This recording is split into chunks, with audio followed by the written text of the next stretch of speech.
Hello guys, I welcome you all to tonight's video. It's another beautiful opportunity for us to be together again. It is the time for the $500 trading tips for trading boom and crash, where we usually analyze the market together, check out the market direction, and of course I will also be using it to give us trading tips on what to go for whenever we are trading, and we'll be having another edition of it again tonight. Okay, so if you are just joining me for the first time, I welcome you all to Qora Digital Cash. This is a platform which I used to share with you my ideas on how you can make some cool cash for yourself online, most especially within the forex niche. All you need to do is just for you to take some time to browse through the channel, watch my training videos, make sure you understand every part of the strategies shared there, practice very well on your demo account before trying them out on your real account. And if you love my videos, can you give me a thumbs up and share with families and friends? And if you are yet to subscribe to this channel, can you do so right away? These are the assets I will be checking out. Everything I will be doing in this video is going to be based on my own personal analysis, trading tools, and the exact time frame I will be using. The performance also depends on when you are seeing this video.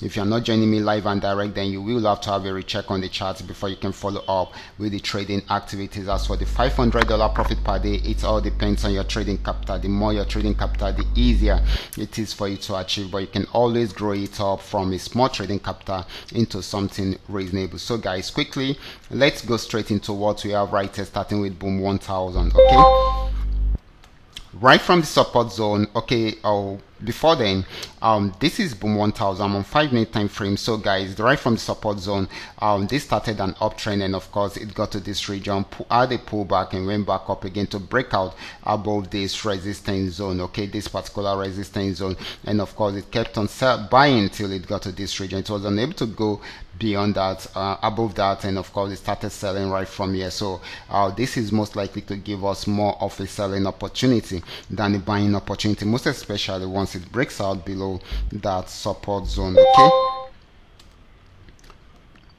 the next asset is going to be boom 500. Okay, let's check it out right away. This is boom 500. It was an uptrend before, but the trend came to an end around there, so it started a downtrend right from here. There are so many spiky activities around there, but it's more of a downtrend than a buying opportunity. Okay, and of course this is selling at the moment, so this is going to be giving us more of a selling opportunity than a buying opportunity.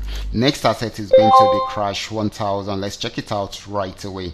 This is crash 1000. This has been on a very strong uptrend, got to this region, had a very big pullback from here, and of course it went back to break out above. It has got into this resistance zone, had another pullback, and of course it bought for a while, and at the moment it is still selling. It just need to break out below this support zone in order for it to sell more, but if it does not, it's going to go back to buy again. Okay, so this is selling at the moment. This might not be for long because the movement is more of an uptrend than a downtrend. Okay, so this is very, very important. Okay, so you should take note of that. Okay, the next asset is going to be crash 500.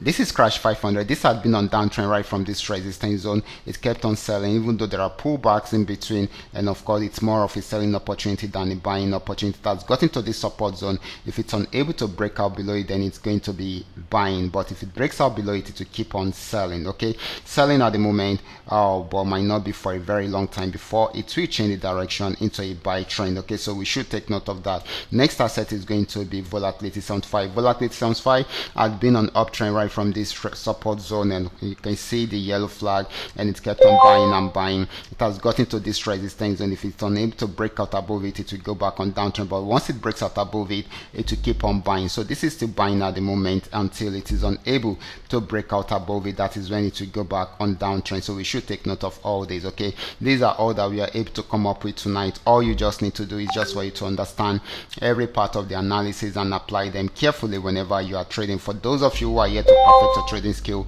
can you go back to the channel, watch my training videos, make sure you understand every part of the opportunities shared in my videos, and of course practice very well on your demo account before trying them out on your real account. And if you love my videos, can you give me thumbs up and share with families and friends? And if you are yet to subscribe to this channel, can you do so right away? Watch out for my next video. Until then, God